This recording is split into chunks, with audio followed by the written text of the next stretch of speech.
तर मनोज जरांगे यांच्या उपोषणाचा आजचा चौथा दिवस आहे। आज नक्की काय घडलंय त्या संदर्भातल्या टॉप 9 बातम्या पाहूया। मनोज जरांगेंच्या आझाद मैदानावरील उपोषणाचा आज चौथा दिवस। आजपासून पाणी न पिण्याचा जरांगेंचा इशारा। आझाद मैदानात भगवं उपरणं फडकवत आंदोलकांचा जरांगे पाटलांना पाठिंबा। ओबीसीतून मराठा आरक्षणाच्या मागणीसाठी जोरदार घोषणाबाजी। मुंबईत मंत्रालयासमोर सुरक्षा वाढवली। मराठा आंदोलनाच्या पार्श्वभूमीवर सुरक्षा वाढवली। मनोज जरांगेंच्या आंदोलनाला बळ मिळावं, प्रकृती स्थिर राहावी यासाठी रांजणगाव महागणपतीला महाआरती।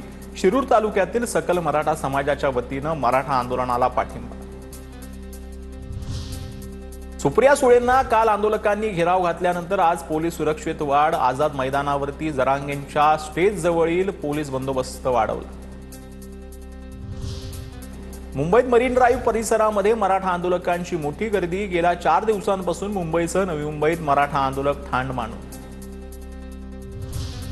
नांदेडहून आलेल्या असंख्य मराठा बांधवांकडून चर्चगेट रेल्वे स्थानकाचा आश्रय घेतलेला आहे। त्यांनी जरांगे पाटलांच्या सूचनेनंतरही मुंबई सोडणार आंदोलकांचा निर्धार। डॉकयार्ड परिसरामध्ये मराठा कार्यकर्त्यांची आंघोळ। नाश्ता केल्यानंतर आंदोलक आझाद मैदानाकडे रवाना।